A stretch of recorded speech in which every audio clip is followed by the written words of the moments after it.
Hey, what's up? Welcome to Movie Dumpster Season 2, Episode 19. Today we're talking Ghost Shark from 2013, directed by Griff First. I'm Joel Scola. I'm Sean O'Rourke. I'm Connor. I don't have a joke for this episode. I'm sorry, everybody. McGraw. Welcome to the dumpster. That's definitely the shark I saw. One eye and a hole in its fin. That's definitely the shark that tried to eat me. Except for the shark that we saw, you could see through. We on this again. Ever heard of an optical illusion? The shark was dead, they killed it. Or temporarily dazed, or playing possum maybe. And you can't explain how a shark killed 3 people on the deck of a boat. In police work, the simplest explanation is usually the right one. A couple of yahoos got a great white riled up. Your father paid the price for it.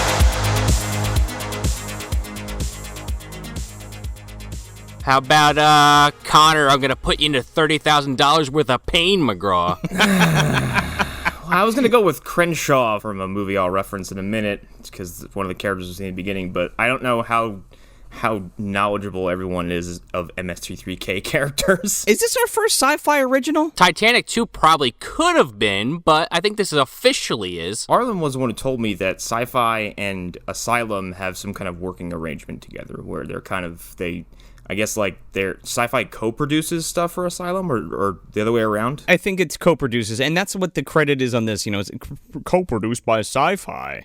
And it's like, okay, so they put money in to, I guess, air the shit, and then they get a cut of DVD sales, I guess? What DVD sales? I don't know. Digital, maybe. Who the fuck's buying this? Can we talk about the sharksploitation genre just for a second? You know what? Let's. Because I have words for the Sharknado franchise and what it's been doing to bad movies. Let me stop you right there, because we've had sharksploitation movies since 1975. Oh, of course. Like, there's a whole Italian ripoff phase, too, where it's like, they're just like, oh yeah, this is Jaws 3. They're like, no, it's not. They go, yes, it is. Exactly.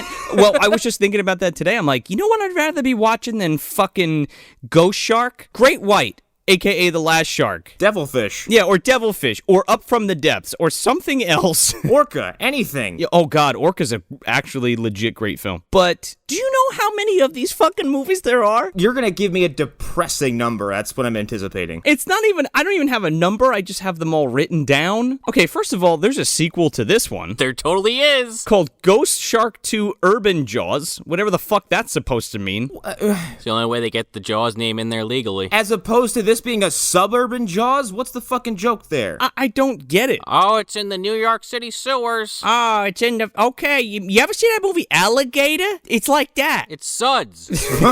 So we have Ghost Shark II Urban Jaws, Empire of Shark... This is just in the fucking listing that was on Amazon. Like, you might also like... I want to know if the one I watched on Crackle recently is going to pop up on this list, because just based on the title, I couldn't turn it down. Now, I'm not counting any of the ones, I don't think, from, like, the late 90s, early 2000s, like Shark Attack 1, 2, and 3, Megalodon, and all that shit. Or, like, Two-Headed Shark Attack, Empire of Sharks, Ice Sharks, Avalanche Sharks, House Shark, Shark Exorcist, Sand Sharks, Piranha Sharks, Shark and Saw, Women's Prison Massacre. That's the one I saw! Oh, fuck me. Mega Shark, Shark Night, Jurassic Shark, Six-Headed Shark Attack, Three-Headed Shark Attack, Two-Headed Shark Attack, Nazi Sharks, Sharkenstein, Dino Shark, Sharktopus, Planet of the fucking Sharks. Fuck me! The only way you could improve that list is if you had fucking Phil Hartman back reading it as Troy McClure. Hi, I'm Troy McClure. Here we go. Ready? Hi, you might remember me from such movies as Prehistoric Shark and Jurassic Shark. An avalanche of sharks. Avalanche and Shark and Saw Women's Prison Massacre. Oh, Dad, you smell like barf. I can only assume that Sand Sharks takes place in the fucking desert, right? I guess. And isn't there Swamp Sharks or some shit too, where they're like in Louisiana? I feel like that one just came out. Oh, actually, you know what? There is. Guess who directed that film? Shane Van Dyke? Griff First. Oh, of course he did. It's his first movie. Also, Griff First, apparently, haven't seen the movie, but plays Itchy in Transmorphers? I don't know what the fuck an Itchy is. All of that made me irrationally angry. Is that is that like the Tom Kenny twin robot fucking thing? The picture on IMDb is a dude just basically with a gun, so I have no fucking idea what that movie even is. You think it's like a singular version of Mudflap and Skids? Exactly, yep, that's what I was getting at. The Tom Kenny fucking twins. The SpongeBob robot? Yeah. You know, the one that humps Megan Fox's leg in your Transformers movie. Yeah, what? Okay, let the fucking robot fuck her. Come on. I mean, we all want to, right? Right? Right? Am I right? Hey, you over there. You want to fuck this robot, right? I mean, Corpse Fucker probably would fuck a robot. If you pay him enough. I mean, I heard that, You gotta get him away from the mini golf. Well, that's the thing, like, is the Transmorpher going mini golfing? It could be dangerous if he does. They gotta come to Corpse Fucker. He won't come to you. You know what I think's a Transformer? Fucking Rudy's fucking putter, man, with that fucking grabber. That is Corpse Fucker's true form. Yeah, the fucking Rudy's putter. Yeah? That's what that shit is, man. The little fucking hand. He's got a little fucking GoBot hand that comes out of it, grabs his fucking ball. Yeah. I know he's listening. He's used that to fucking scratch his balls or some shit. Maybe when he gets home from OGA tournament.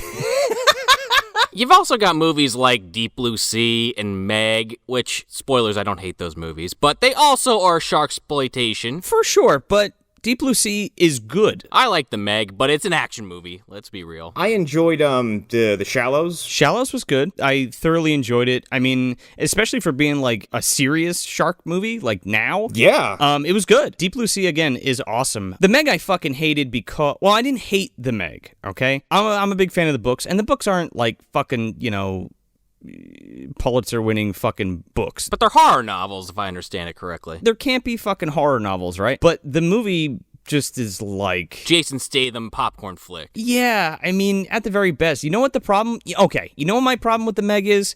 It wasn't rated fucking R. That's my problem. Yeah. I was really bored just looking at the fact that it was PG-13. Like, that means it's going to be a lot of, like, sharks swallowing people like they're plankton, and it's going to be really boring to watch. It's not boring. Jason Statham fucking jumps in the water after this shark and swims to save somebody or some bullshit. To shoot a fucking harpoon at it. You're not out swimming a fucking 60-foot... Megalodon. Yeah, you're just not. He's the transporter. He can do what he wants. Like, okay, just real quick, the ending, spoilers, fuck you, read the book. It's still good even if I tell you. The end of that book, Jonas jumps into the water, or is in the water at some point, and gets swallowed by the fucking shark. And he cuts his way through the inside of the shark and murders its heart, and then cuts his way out of it. Oh, so it's Pinocchio. It's fucking great. It's Gears of War 2. Come on. Yeah, but it's fucking ludicrous, and like that's what I wanted. It should have been a fucking balls to the... When I heard Eli Roth was directing it, I was like, fine, let's do it. Let's fuck around with this giant shark movie, because he's gonna fucking splatter it all over the place, and I was totally fine with that. And then they were like, well, we're not going to put money into it unless it's PG-13, so fuck you. And there we go. People still would have seen it. Oh, I would have saw it probably a couple times. If it really tickled me like that, I'd probably go see it twice. Hollywood still hasn't let go of the idea that rated R movies don't make money for some reason. Even after Deadpool, I don't get it. With all that said, though, we land on Ghost Shark.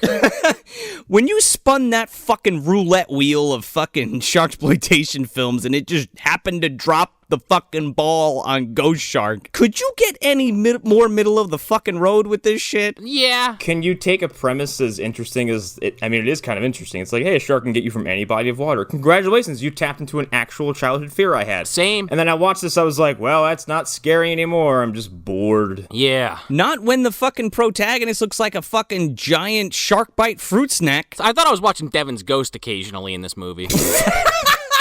Devin's ghost is riding this fucking thing through the water like a fucking, I don't even know what. Oh my god, like the actual guy with the cap on and the baseball bat. He's like Aquaman. Devin's ghost had the redeeming factor of going from like 0 to bonkers in a few seconds when suddenly everyone knows Kung Fu. Yeah. I mean, I think this movie goes from 0 to bonkers minus the Kung Fu a few times. I mean, there's a kid fucking that slip and slides into a ghost shark. Oh, that's the best part of this whole fucking film. Just watch the clip. That's the sad thing. I saw the clip already, and then I'm sitting there and they're setting up. I was like, this is the fucking clip I saw. God damn it. Like, This is definitely one of those supercut movies that you're like, oh, let me just go watch the supercut on YouTube. I honestly think a supercut would actually in a much shorter time, shine a light on my biggest problem with this movie, which is it's just the same trick over and over again. Do you want to see someone get dismembered in a quick, unclear, out of focus blue blur? Well, here you go. This movie never fucking ends either. It's like, Jesus, all right, wrap it up. It's only an hour and a half, and it feels like you're being held hostage. Yes, it does. So, to crunch this movie, basically,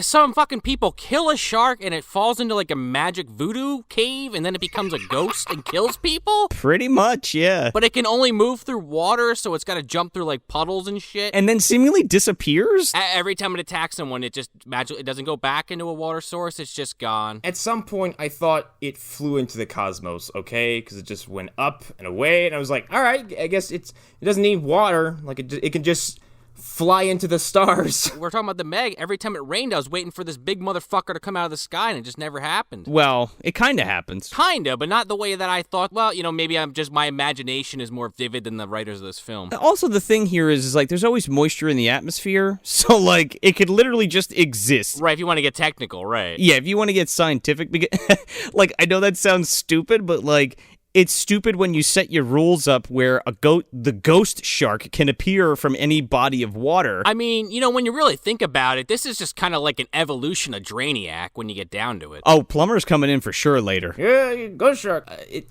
If that were the case, like a humid day in New Jersey would be fatal for anyone anywhere because the ghost shark could just get you like out of nowhere. I would be dead right now sitting in this closet. Yeah, exactly. I'd be safe because it's Las Vegas and it's a desert. Yeah, exactly.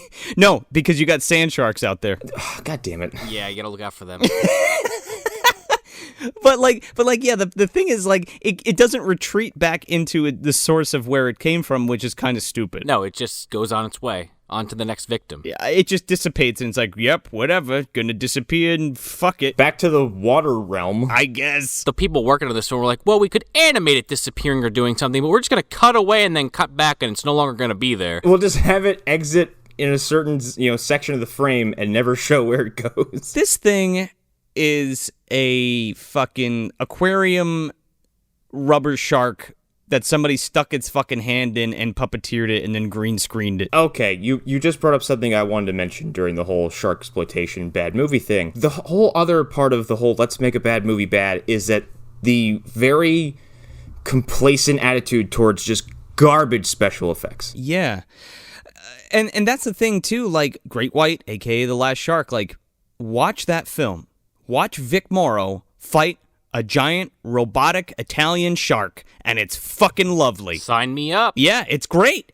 And then, we're always copping out with a fucking CG monstrosity, and it's like not good. It's not funny. There's that fucking movie coming out called Bad CGI Shark Movie. Oh, I'd rather watch fucking Mecha Shark versus Megalodon or whatever the fuck it was called. Yeah, I'd rather that. Yeah. And on the other side of this, there's one thing I hate about this kind of movie that's all over the place, which is CGI violence. I hate it. It always looks terrible. Oh, yeah. Blood doesn't work that way. No. And the physics in this movie are bonkers when it comes to that. And not only that, but like when the CG blood comes, like it's like stock CG blood. Oh, yeah. You know what I mean? Oh, yeah, it's something you can get from like the Steam Workshop to slap in your like independent video game. I downloaded this off YouTube. I screen captured it and put it in. I composited it. I put a GIF over the screen.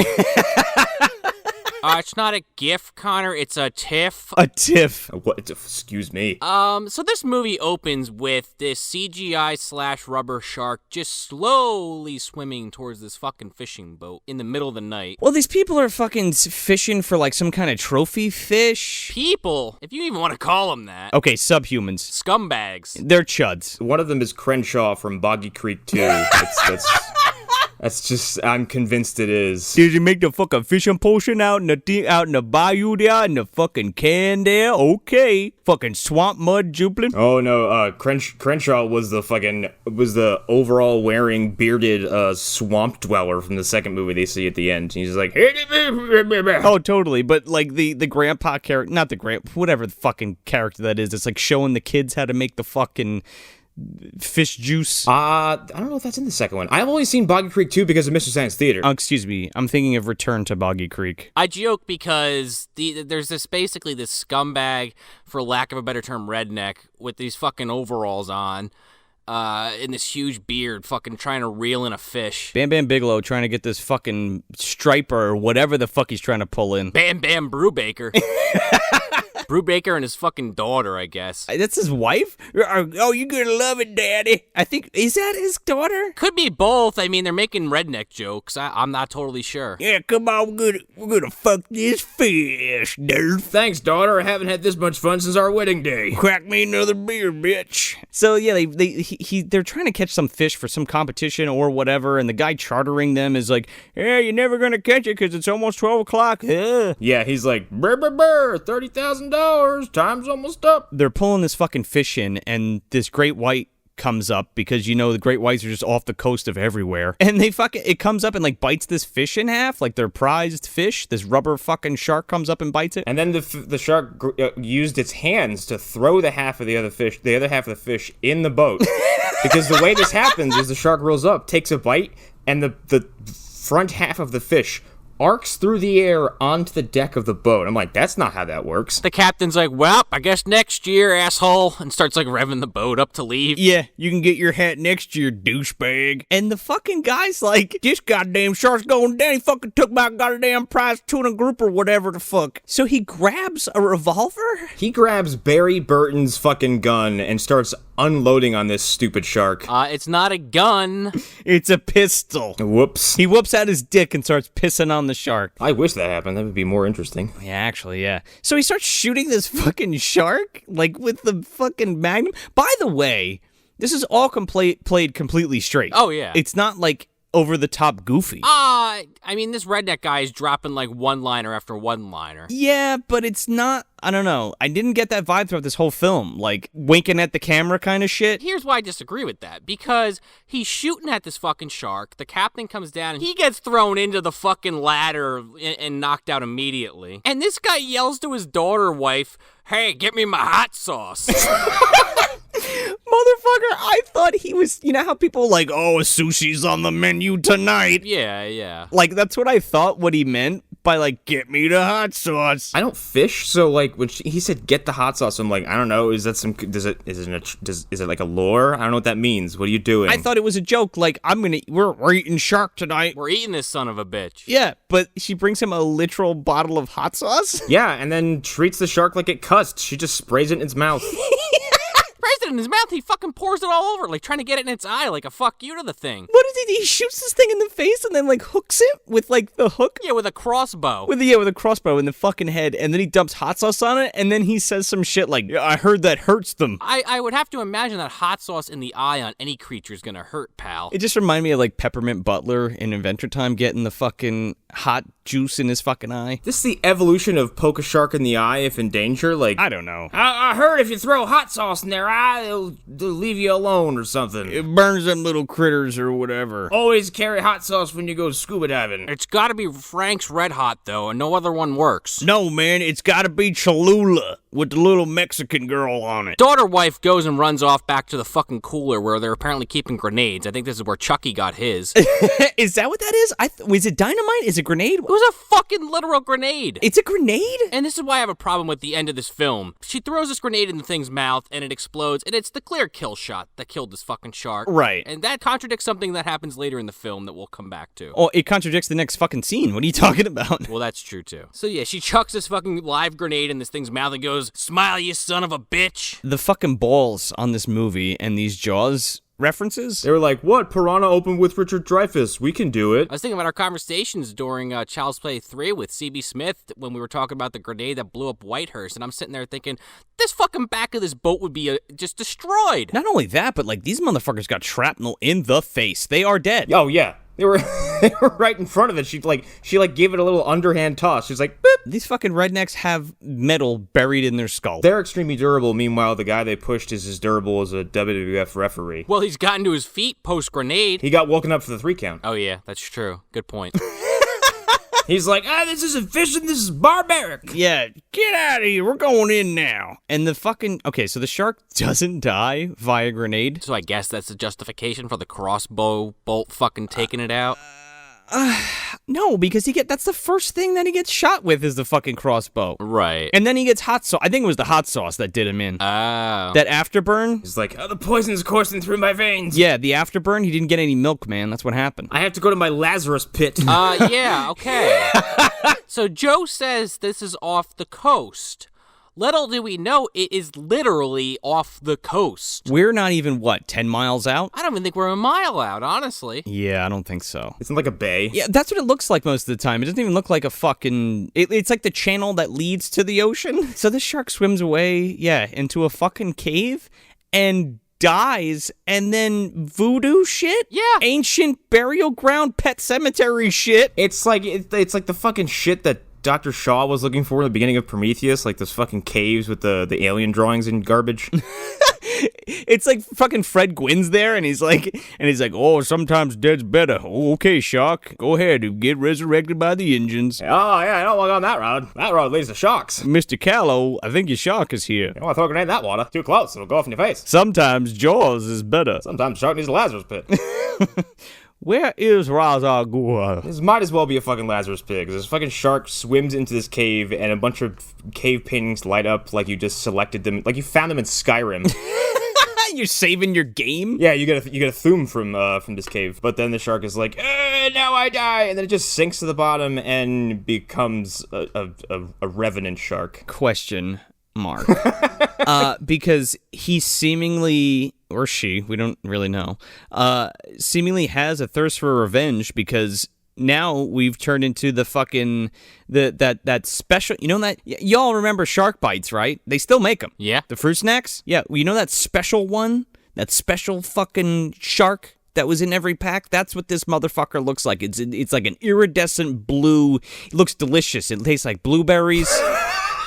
This motherfucker's sailing through the water. Very serene mood lighting is what it is. Oh, yeah. You can see this thing coming a fucking mile away. Also, this thing has the fastest respawn time I've ever seen. Like, the shark is like, ugh, and then it's bam, ghost. Yeah, them fucking, those ancient tribal rituals work really quick. Charles Lee Ray should have got in on this fucking cave. Whatever religion this is way better than Damballa, clearly. Damballa was there for sure. He was hanging out with the ancient Indians that made that fucking pet cemetery, man. That's what's going on here. Oh, so he's sitting there crisscrossed with fucking Fred Gwynn shooting the shit? Exactly, that's what I'm saying. Okay. They were having lunch. That's a fucking visual. Fred Gwynn from friggin' Pet Cemetery and Damballa fucking sitting there having lunch.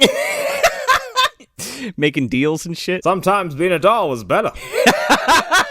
I'll trade you, Stephen Baldwin, for your John Hurt. I don't know about that. Sometimes being an anthropomorphic duck is better. The real fucking Illuminati right there. Holy shit. And they're lizard people. Yeah, John Hurt put this cave here, I'm convinced. Or at least he put the drawings up. He's like, ooh, what a merry mischief I will weave this time. He sure did. I think that's where his fucking lab is at the end of the movie. That's where he goes to, like, whenever he gets hurt, like, anywhere, right? He time travels back to this fucking cave and, like, heals up in there. He's like fucking Godzilla. It is a Lazarus pit now. Yeah, he goes to fucking Atlantis and he absorbs the fucking magic from the cave. I think we've overpowered John Hurt at this point. I don't think anybody can beat him. No, he is eternal, child. He's the eater of worlds and of children. He's Galactus now. He has gone beyond Pennywise. Whoa. We need to get the turtle involved. Call Raphael. I think he's at LaGuardia. You with the trench coat, come here. So yeah, now we have a ghost shark. Okay, so Brubaker is fucking like, yeah, we really showed that shark. We killed that motherfucker. We killed him. This shark jumps out of the fucking water, this ghost shark, and just grabs wife and rips her off the boat. It's not as cool as it sounds. It's just not. Yeah, it's not, because there's no physics or like visible action involved. It's just they ran a really bad looking CGI shark across the screen that was also semi-translucent, and then she's just gone, and there's a spray of like really unconvincing looking CGI blood. And then people were like, "Oh my god, shark guy!" They mention at one point it's transparent. I'm like, no, it's not. Not at all. That motherfucker is at 95% opacity. That shark is overlaid on the water. It looks like a 75,000 watt light bulb. In broad daylight. So that happens, and then it kills the two rednecks. Yeah, because he goes in the water after his daughter wife. He gets rammed into the fucking buoy before he gets eaten. That was fantastic. Okay, I was like, hit the buoy, bong, yes. Well, again, it's like another one of those Jaws things where it's like, oh, remember when she was getting thrown around in front of the buoy? Well, what if we smashed up into it? Remember the first scene in Jaws? What if our first scene was like Jaws? But not. Wink. Remember Ben Gardner? That's what this guy was. And he was Chrissy, whatever her name is. Oh, that was the Kinnerman mom. Yeah. The Kintner boy? Yeah. Alex Kintner. But they also, one of them had a camera they were kind of filming the fishing with. Yeah, the daughter wife. The guy who's driving the boat gets attacked from a bucket? Yeah, why? Because this shark's teleporting all over the place, man. This is our first instance of shark jumping out of a thing that's, a tiny body of water. This is, hey everybody, here's the gimmick. The shark can get you at any point if you're near water of any kind. Even a sprinkler, I guess, if it chooses. But we're on a boat in the middle of the ocean. Like, why did it have to come out of a bucket? You don't have a corporeal form. You're a fucking ghost. Why do you need to get on the boat? Just go through the boat. That's what I was thinking, too. Well, you know why they did that. It's foreshadowing, man. Yeah, I know. But again, that's a really good point Connor had, because I'm like, this fucking ghost never actually goes through anything. Yeah. It's always hitting shit, like that fucking ghost on the train that kicks the fucking can. Right, because it keeps ramming boats and shit. Like, why isn't it just going right through the boat and eating people? Cars, boats, fucking all kinds of shit. So, yeah, this guy gets killed, and then, cut to these fucking teenagers getting to the beach. Yeah, we're up with a bunch of dollar store American Pie morons who all have really wooden dialogue. One of them, he has this fucking Kylo Ren afro looking thing. He's got the same expression on the entire film. Blaze. Yeah. Is that his name, Blaze? Jesus. Yeah, it's of course me. I gotta get all the fucking names right, so I wrote them all down. And then there's a character who is apparently underage. So you got the main character Ava, and then you've got her sister Cecilia, who is the girl you're just describing that's underage. Yeah. Wrong. Her name's Cicely. I remembered that one because it was fucking stupid. Go on. There's the fat guy, Mick. That poor fuck. Their other friend, the black guy, Cameron. And then there's their one friend, Taylor, who's like the stereotypical blonde. And I think that's all of them? Yeah. I think so, yeah. Cameron, Ava, and Blaze are kind of like the main ones out of the group. Ava, who is like our main character for whatever reason, she's played by Mackenzie Rossman, who is Ruthie from Seventh Heaven, the little girl. Wow. Yep, she grew up to do this shit. Congratulations. Welcome to your career, Mackenzie. Yeah, enjoy. Welcome to the first day of the rest of your life. She has that distant look in her eye this whole movie, and she's got to be on, she's either drunk or on lewds or something this whole fucking movie, because she's just like, ugh. Oh, this girl was slamming back ampules of opioids the whole time. Cracking fucking amyls, dude. Yeah, she's like, hang on, I have to take my laudanum dose. Oh my god. There's some points in this movie where she just trails off in her dialogue, and I'm like, what did she just say? Yeah, and other characters are like, huh? And she's like, I'll be right back, and then she just drives off. And then it cuts. And I'm like, wait a minute, what? They're like, what the fuck did you say? Well, we see these fucking teens come up with their Jeep and their jet skis, and we cut to this fucker in the lighthouse with binoculars looking at him. Here's the other guy, Richard Mall, baby. Do you guys not know this guy? He looked fucking so familiar. Looks familiar, can't put my finger on it. He's in a ton of bit parts. You've seen him in a million different things. My favorite role is he plays Esteban in Evil Speak with Clint Howard. He plays the evil Satanist guy who lives in the fucking computer. But he's also in Scary Movie 2. He's the ghost. He plays, what the fuck is the bad guy's name from Jingle All the Way? Dementor? Oh, the cartoon or the live action show? Yeah, the live action show. He's Dementor in the cartoon. He plays a bunch of bad guys. He's been in a ton of shit, dude. And he has a strange resemblance to a man known as Plumber. It's not a 1-to-1, but it's close enough. I thought in certain lighting conditions, he was a very sling blade looking motherfucker, okay? I mean, let's be real. Gunnar Hansen the White, he was killed again at the end of Drainiac, and he's constantly reborn because he's the protector of the MDU. He has many forms. I could see it. Me too. He's an alcoholic. So what Gunnar Hansen quantum leaps into different bodies after he gets killed? Yeah. Not voluntarily, though. No, see, it's random. I keep hoping my next leap will be my leap home. Yeah, he doesn't have a fucking Dean Stockwell there to guide him hey, you're gonna fucking leap into whatevers. I think the rule is it's got to kind of look like him. Tall, heavy-set man with white hair. I think those are kind of the parameters. I woke up on the seashore and I killed my wife and I'm an alcoholic. What? But it's totally justified because we both kind of punched each other a bunch of times. And then I kind of, drowned her, but whatever. Feel bad for me. We'll cross that bridge when we get to it. God forgive me. It's been 25 years since I strangled my wife. I miss her every day. Question mark. I made an oopsie a long time ago. Hand me that bottle of whiskey, would you? Okay. He's watching these teens with the binoculars from the top of the lighthouse, and they're kind of commenting like, this fucking weirdo. Oh, yeah, he's fucking nudie cutie watching for sure. Well, then he gets down he's like, Argh! And he goes down to his fucking bottom of his lighthouse, and he opens up this trap door and climbs down into his hellhole of a house. He climbs into the fucking room they find in Equilibrium, all the shit inside of it that Christian Bale freaks out over. Oh my god, the record player's there, Christian Bale's in the corner having feelings. Yeah, he's got like a fucking suit of armor for no reason. You know what this is, right? No. This is the recommissioned fucking Van Damme hideout. Oh god.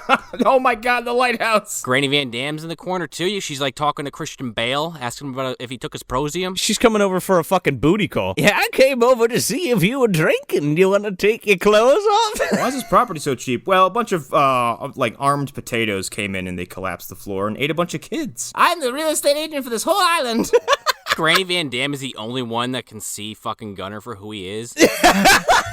She's got like true vision. She can just see through the parallel dimensions. Oh, hello, you're back. I see your ethereal glow, just like the shark. Ah, yes, you've become more than a man. This character goes by the name of Finch, by the way. I want to go back to the whole the binoculars thing with the Sicily character, because this movie has a very gross habit of having this person dress and having people address her in very sexual ways, but it's established that she's underage. It's very bizarre and uncomfortable, and they keep doing it. Yeah, and they're like, jailbait. Yeah, jailbait, ha ha. What's that? And he's like, oh, because she committed a crime or whatever. What? And I'm like, that's not what that means, you fucking idiot. What is with all these, and this isn't really an indie film if SyFy funded it, but it's like in that ballpark, but what is with all these indie fucking horror films that we've watched with this like shitty humor of like people like...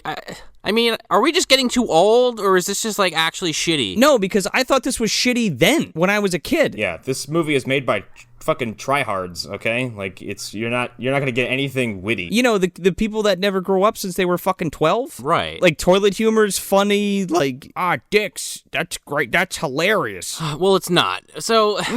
No, it's not. Well, it's not. Finch is pouring himself a fucking glass of Maker's Mark, and he's passing around shots to Bale and fucking GVD. Because he's got the DTs, but they're really there. Yeah. Christian Bale's kind of like phasing in and out of parallel dimensions. He's there, but he's not actually there. Christian Bale's like, what am I doing here? How did I get here? It just zooms in on his eye. It zooms in on his eye, and then way deep inside of it, there's Granny Van Damme. She's like, hello! No, he's just like, I may shake hands with you, but in actuality, I'm not really there. I forget the whole fucking quote. Anyway, American Psycho. Finch is making himself a drink, and the TV's just randomly on, and this is the first time you see where his fucking house shakes, I guess, from the water coming in, or the ghost shark fucking ramming the shore. I'm not really sure what this is implying. I don't know. Ghost shark's like, let me in! Earthquake on the island. The fucking Van Dams are fucking again or some shit like next door. Oh my god, how many of them are there now? Oh, I don't know. If it's shaking the terrain, god, it must be just like a big pile of like chicken nugget toy looking things. It's just an amorphous fucking blob of fuckery. Yeah, oh my god. Ugh. Rucker Hauer's in the tunnels right now with a fucking flamethrower. He's in a cage somewhere. They got him locked up. No, he's down there doing work. It's like, it's probably like fucking Mario Brothers down there. There's probably fungus all over the place and shit. Rucker Hauer is the fungus in the Van Dam cave. Oh, he's burning it down. He's trying to save the island. Granny Van Dam turned him into the fungus. Granny Van Damme, she's got that moonstone cake. Imagine that, just like that big giant booger thing hanging upside down at his sad looking doctor's office. But there's glasses on it. Yeah. And a bottle of booze underneath it. And one fully functioning vagina. I used to have a plane and I crashed it into the fucking island. I was a doctor in Africa and I had to leave for reasons you don't need to know. So anyway, there's some news bits about people dying, and this guy is sad in his basement, and he like walks by a suit of armor he has for no reason. Is the joke there that sharks have also known to eat suits of armor. I may be reaching there and giving them more credit than they actually, than they deserve. And then we're like sitting on the beach, and like Cameron has a jet ski, and he like takes it out with the fat dude, and then Ruthie from Seventh Heaven and her sister, they're like sitting with that guy Kylo Ren. They're sitting on the beach, and dude is wearing like jean shorts and shit, and he's like, I don't go swimming. And they're like, what do you mean you don't go swimming? You don't like the water? He's like, I didn't say I can't swim, I just don't want to go swimming. Don't you love that through line? Fucking hilarious, man. Just like that fucking green eggs and ham in Big Bully. It's just, Sure is. Bring it up a few more times, won't we? Who was like, this'll pay off in spades. Well, they're looking into the water, and they see in the distance this fucking fishing boat from the opening. And Ava and her sister are like, hey, that's Dad's fishing boat. And I'm like, I have it written down. Dad's fishing boat? Dad's charter boat? Question mark. There should be no question about it. Right. They know what the fucking boat looks like. It's got the name on the side. Like, why are they so unsure? Moonlighter? Is that what it's called? Yeah, why are they so unsure? And they're like, oh, call Dad. And it's like, oh, his phone's not answering. Because apparently every time someone gets eaten by the shark, their phone magically stops working. I guess. Well, people who die in horror films, their pulse is connected to their cell phone battery, apparently. So when you die in a horror film, your phone dies with you. Well, we all know that when supernatural entities cross paths with electronics, they tend to either drain of battery or malfunction. Yeah. You raise a good point there. It's either that or total protonic reversal. Yeah. Don't cross the sharks. Don't cross the shark movies, for God's sake. So she takes her sister's glasses and coerces her into the water to swim a mile out to Dad's boat? Is that what we're doing? It takes them 90 seconds. It's fine. Not even. It takes them about 5. Let's go see Daddy's boat over there. What? Yeah, speak up there, asshole. I can barely hear you. I think that's Dad's boat. What? Are you high? Yes, come on. So they fucking swim out to Dad's boat, and they're like walking around, and she's like, Dad? And she's like, oh my God, is this Dad's? And like picks up a camcorder and looks at it.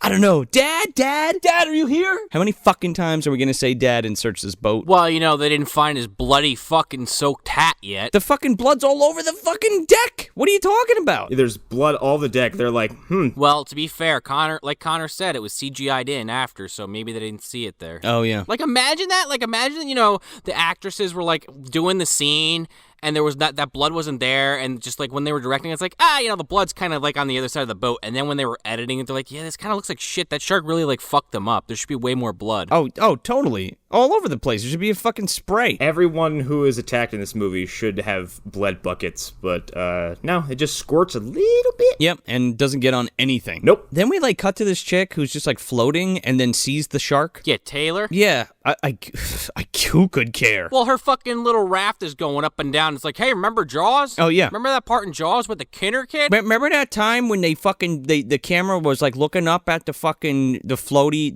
the raft, and, they said it was the shark, and then the shark attacked? And then the music was like, dun dun dun dun dun dun dun dun. I can't believe I'm saying this, but the thing that doesn't work for me with that is, like, the fucking ghost shark should have just came up and ate her. Yeah, it doesn't. It, like, lets her get away. For a hot second. And then she, like, swims over to Cameron and, like, gets on his jet ski and then throws him off of it, and she drives further into the water. Well, then, again, another Jaws reference, the shark, ghost shark, fucking follows her, goes flying past Cameron, and he's like, whoa! Oh, yeah. Like Brody's son. And then we see this fucking fruit snack jump out of the fucking water and bisect this woman. The ghost shark jumps the shark. Oh, it sure does. Yeah, it jumps in the air and it bites Taylor in half, but you never actually see anything from any of these events other than just a bottom torso, and then it's real quick and then it's gone. For like a second. I just have to say, I now have a visual of Henry Winkler flying through the air getting eaten by this ghost shark, and just had to share that with you guys. It's the lost ending to Happy Days. Now, what if Henry Winkler was flying through the air and bit the shark in half? That I'd want to see. Now, is it, regular sized Henry Winkler? Or are we talking like Meg sized Henry Winkler, like Godzilla sized?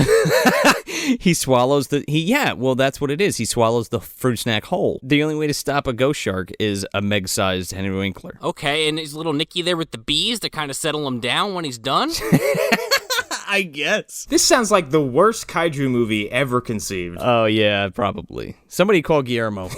He's like, I'll make it work. Whatever, let's do it. So yeah, by Taylor, a character who we know for 5 minutes, but it's played totally seriously. Oh my god, he killed Taylor! By the way, like, it sounds ridiculous when we're talking about it, but like everything's played very straight, not for laughs or goofs. Like, they're like, everybody's like genuinely upset and like really trying hard to act upset. Oh, yeah. Not Ava. Well, no. Ava can't emote. Like I said, Taylor gets bit in half, and it's real quick, and it's stupid looking, and then everybody gets to shore, and then slam cut police tape. Yeah, I mean, Sicily and fucking Ava, they pilot the boat to save Mick as he's about to get chomped on. Oh, that's right, yes. The shark hits the other side of the boat and doesn't go through it like we were talking about earlier, which still doesn't make any sense. Or under it, mind you. But like, why isn't Mick dead? Like, that shark would have had his ass. Well, because they have to do that fucking pool party, man. The fucking pool party's coming up. Fuck me, man. We can't miss the friggin' pool party. Party of the century. It is, with that awkward scene where we just keep talking about it for fucking 5 minutes. The sheriff shows up, Sheriff Martin. Okay? Like Martin Brody, get it? Sheriff Bargain Bin Lance Hendrickson. Yeah. William H. Macy ass looking motherfucker. Oh, yeah, a little bit. He looks like William H. Macy if you held a candle to his face for too long. He just starts melting. You left him on the fucking radiator? Yeah. He's fucking Melt Man from Action League now. Fucking Carabeaster Bunny, baby, by the fucking vent. Oh, left out in the sun too long. And then we also meet my favorite character of the movie, Mayor Sexual Chocolate. Tone Log? Yes, and I call him that because everything he says is delivered just like this. Everything he says is a hype moment. He's like fucking Dokes from Dexter. My surprise, motherfucker! Well, Dokes was much more deep voice, but Dokes was far more memeable than this guy is. This guy shows up and is immediately more effective than the mayor from Jaws. I think that's what they're going for, though. Oh, yeah. Oh, for sure. He's like, we're going to close this up. Only close it for 24 hours. Don't say it's a shark. We're going to call a meeting, not a shark attack meeting, but it's a meeting. Yeah, and $1,000 to bounty hunters if they can kill it when fucking his son, oh, by the way, his son is Cameron. Yes. Is telling him, it's a ghost. And he's like, all right, shut up about the ghost. They're going to lock you up, kid. Yeah. So then we cut to the fucking police station and they recovered the camcorder, right? And I guess the sheriff is just like, come on, kids, everybody gather around when I show you this evidence tape. We're gonna watch a movie. Why the fuck is the sheriff, who's basically saying he doesn't believe these kids and tells them to go home, is now all of a sudden like, yeah, come on down to the station. Let's watch this crime scene video together. Exactly. I'm so confident you're full of shit that we're gonna watch this piece of evidence. And they watch it and they see this fucking shark come and like kill these people and they're like, oh goddamn, that's a shark, all right, okay. And they're like, that's it, that's the shark. Well, and then Ava's like, can we watch that again? I didn't see my dad die enough times. And then everybody's like, wait, freeze frame. And they stop it and it's like a picture of the shark's face. And they're like, that's the shark I saw. Yeah, like they remember it. He had a mark right up below the eye. Yeah, he was missing an eye and he had a fucking tattoo on the side of his face. And a cut right below his fucking lip right there. And he's smoking a cigarette? And he was saying something about Dembala. I like that at one point the sheriff goes to play the video back and he's like, how do I do this? The same way you played it the first time, you idiot. Also, I guess Ruthie has a fucking USB fucking 10.0 because she jams a fucking USB stick in and fucking downloads this video in 0.5 seconds. She got that from Pepper Potts. Oh, yeah, that's right. Yep. So she has the video now and they're like, okay, bye. And they just leave. Well, yeah, because like she sees this fucking Sheriff Martin arguing with Cameron about it being a ghost still because he keeps saying, it's transparent. I know what transparent means. Yeah. Motherfucker, it's not. But anyway. Yeah, there's like a weird, 30-second spot just devoted to semantics, like, translucent, whatever. There's a 30-second spot. There's a solid minute of them talking about this pool party in this hallway right here. Damn it, the pool party! They leave the sheriff's office, and they're like, oh, man, I just remembered the pool party. I got people coming over. Your friend just got bitten in half. Your other friend just found their dad's boat empty with his fucking bloody hat and him getting murdered on film along with 2 other people. And you're still like, the pool party, we have sorority chicks coming over. My cousins from fucking Denver are driving in or whatever. People got killed by the beach. Let's go swimming. to unwind. Yeah. It's gonna be a memorial. The way this exchange pans out is like they're waiting for Ava to respond to them, and she just never does. Like, she never delivers her lines, and they just keep repeating themselves until she does, and she gives like this fucking drug-addled response of like, yeah, we have pool part, whatever, and then walks away. She's like, why male models? It's just shit. She walks away, and Cameron and Mick are still talking about the pool party because, again, you can't miss the pool party. No. And Blaze is like, I'm going to be a white knight. He sure does. And he goes up to fucking Ava and Cicely. He's like, can I do anything for you? They're like, yeah, we're good. Go away. And then he fucking pulls out his lightsaber and starts cutting down trees and shit. Then we get some random, I guess they didn't have anything else for a transition besides this B-roll of the fucking sun setting by the beach. Yeah, it just slams to a sunset real fast, and it's like back to the pool bar. Well, first we have this scene where Ava is driving with her fucking sister after she leaves, and it starts raining, and you get Finch just like walking down drunkenly down the fucking street. But it's like pointless. Ava rolls down the window and her sister's like, that guy's crazy. Window's open, he's right there. That guy right there, pointing right at him. That him. She's like, oh, what, you seem like you knew something about the ghost shark. And he's like, did you say ghost? I don't know anything about ghosts. Go away. Esteban. He jumps on the fucking windshield like Bronson from Street Trash, and he's like, ah! Fucking weekend warriors. That's how he gets people to leave him alone. He just acts crazy real fast. That'll do it. So we're at the fucking pool party? Yeah, and unfortunately, Freddy Krueger doesn't come along to burn them all alive. Oh, man, I wish, right? That'd be great with the fucking dime store Meryl Streep. I wanted to go into this movie and just slap this Cameron fucker in the face. Because his friend, even though this woman was annoying... I thought you said smack this camera and fuck her in the face. And I'm like, what camera and whose face? Calm down, Sean. No, I wanted to slap Cameron in the face because he's like walking around, like putting his arms around these girls going, yeah, Tyler, she was a good friend, but she got killed. And, I killed the shark. I was stabbing it. They're like, oh my God, Cameron, you're amazing. Someone's like, Cameron, are you using her death as an icebreaker? Yeah, and these chicks are falling for it. Like, what a scumbag. Yeah, what's the fat dude's name? Mick. He tackles this fucking dude who doesn't like to go swimming into the pool, and he has a shit attack. And then he's like, just loosen up, dude. And he fucking gets this chick on his shoulders and like pulls her top off. Like, he physically pulls her top off. Yeah. And he's like, check out these puppies or whatever. And she's like, Yeah, the series of events there, and then Cameron does like a swanton bomb into Mick's back, and he drops the girl. It's just like, what are we doing? What are we doing? Greatest pool party ever, man. Let's just jump into each other and cause a scene. Like, let's ruin our friend's fucking cell phone because, hey, don't you got insurance? And then sexually assault this girl who was just sitting trying to enjoy herself by the pool. This pool party's lame. We need some backyard wrestling to liven things up. We need some sexual assault. He does this swanton bomb, and then, like, randomly, I guess time passes, and then these two other guys that I guess, like, it's implied that, well, I invited anybody that wants to come. This is so bizarre. Yeah, what the fuck? Well, I put it out there that anybody that's anybody should come to this party, so these random guys are just here and they're getting into it with each other. Yeah, and they invited someone's fucking side quest. They invited the plot of a movie that we're not privy to? Yeah. These dudes show up who have some kind of problem with each other?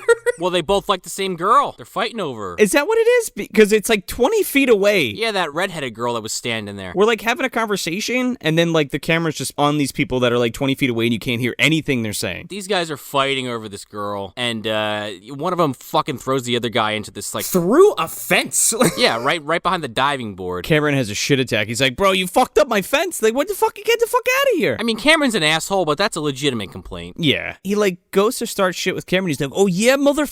He's like, you know what I think about that? I'm gonna do a fucking somersault off the diving board into your pool. Here comes a shooting star press, douche. Mick gets ready for the impact. As he goes off the diving board, the fucking ghost shark just shoots out of the pool and eats this guy into the sky. And then it just cuts and you see this shark. Now, I didn't realize the shark was going vertically for a second. And I'm like, wait, is this under the water or what's happening here? Yeah, it flies up to become a star shark. And then explodes into a fucking beautiful fireworks display. Yeah, what? Just like Uncle Sam? A new constellation. Like the end of Clash of the Titans? Like the end of Dragonheart. And then I became a fucking constellation. To the stars, Bowen, to the stars. Look up there. Right before this happens, Cameron sees like that blue blur in the water and he's kind of looking for it, but I guess he just forgets because of this fight. And that's something of note. Every time the shark shows up, there's like some kind of blue blur out of wherever it's fucking hanging out, and then people die. Why aren't we eating a bunch of people at this pool? We eat one guy. Well, because the movie Alligator, there was a fucking alligator in the pool and it ate the kids, so like that, we could do that. Yeah, but that scene is scary. This is stupid. Yeah, and Mick's a fucking dumbass, by the way. Yeah, why doesn't he go right to the ladder on the side? Why is he going towards the fucking diving board? He takes the longest route possible to get out of this pool and swims to the object that he seemingly would have to pull, like the diving board. You're gonna pull yourself up doing a pull-up? What are you, out of your mind? Go to the shallow end, to the steps. People don't even know what's happening yet until this guy's severed head falls onto somebody's beer bottle.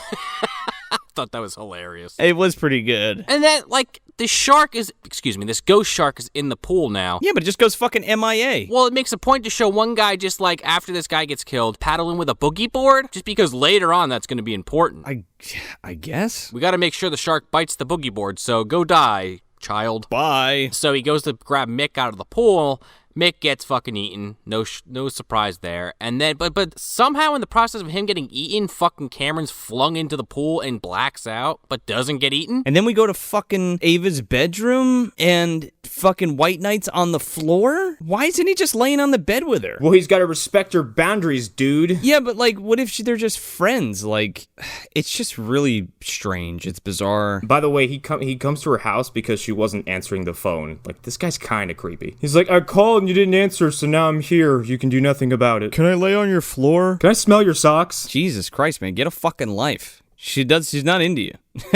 And she's never into him, even at the end of the movie. No, the sister is kinda, I guess. Sorta, but she's like 12? Question mark? So Ava, she gets that phone call and she picks up and Cameron's like, oh my god, Mick's dead. The pool party's a wash. Those people never came from Denver, the sorority chicks. The party was a total bust. I'm ruined. I'm ruined. It's like the next day, by the way, too. It's like morning. Yeah. So Blaze and Ava, they fucking drive over in a hurry, and the first thing they see is these fucking morticians bringing out a body in a body bag. They're dipping the dude's head that landed on the fucking beer bottle, like, in this bag? Like in a Ziploc bag. You're telling me it's like 7, 8 a.m. the next day and they didn't do that yet? Are you fucking kidding me? They should have been there that night.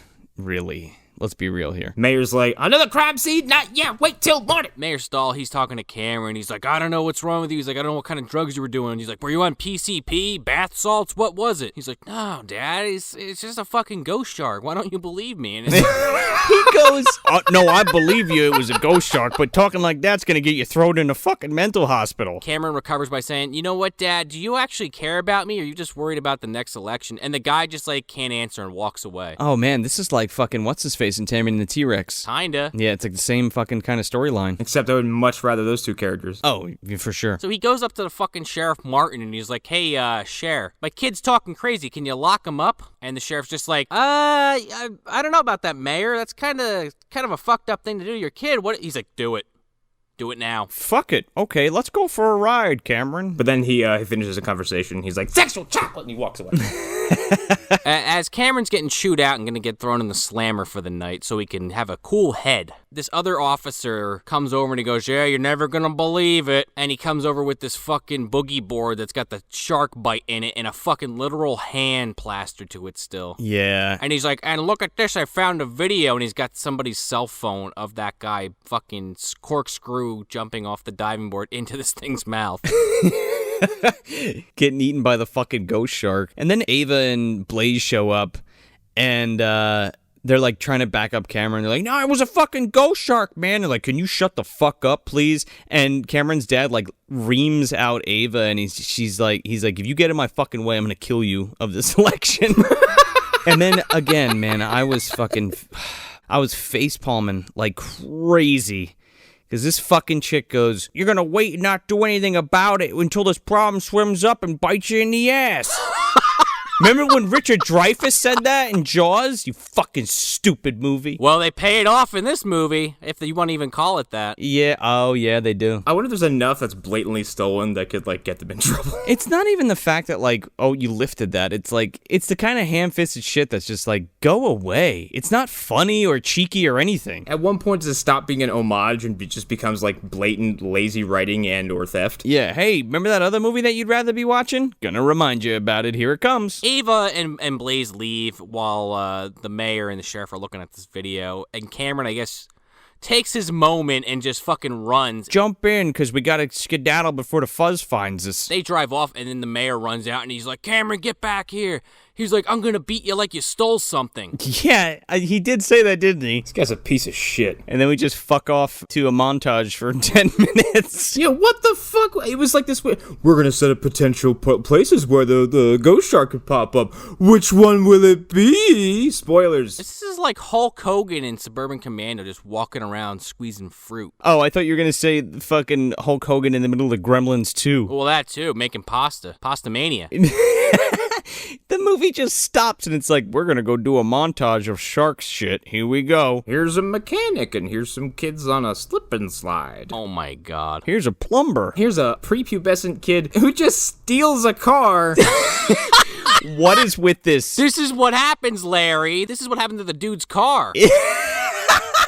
After he throws mud on it and then drives it like 30 feet to a car wash where a bunch of girls in bikinis are there, you know, doing their thing. But he gets in this car like it's his. This was so fucking bizarre and confusing. He he has like a big gulp in his hands and he scoops up a bunch of dirt and throws it on the fucking hood of this of this Mustang. It's like mud that's kind of like connected to a drain that you see like a blue blur come out of briefly before he does it. Oh, I thought he was gonna get tagged, but he doesn't. And he gets into this fucking Mustang. Dude, this kid's gotta be like, what, 10? His head is barely coming over the steering wheel, okay? Yeah, I'm like, what the fuck? Who? It's like Kevin McAllister's cousin, basically. It looks like Fuller, yeah. But yeah, like you're saying, he drives up to this fucking car wash with all these like women are fucking in bikinis washing cars.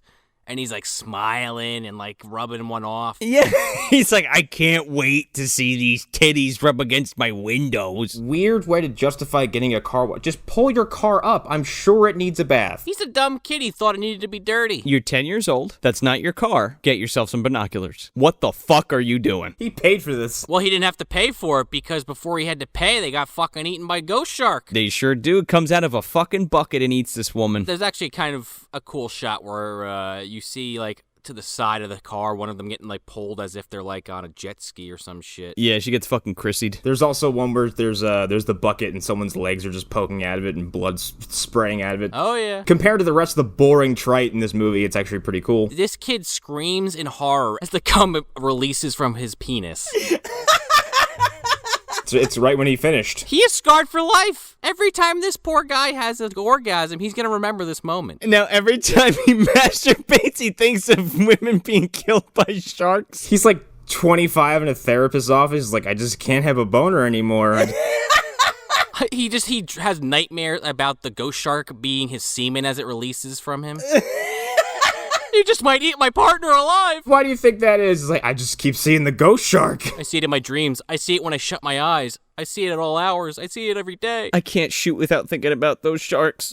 It's like his personal Slenderman. Oh my goodness. Or the reverse happens, like he has to watch women get eaten by sharks to jerk off. Oh my god. So he has like a tank and he starves the shark and then throws like a fucking hooker in it. Fucking corpse fucker's like, I approve of all of this.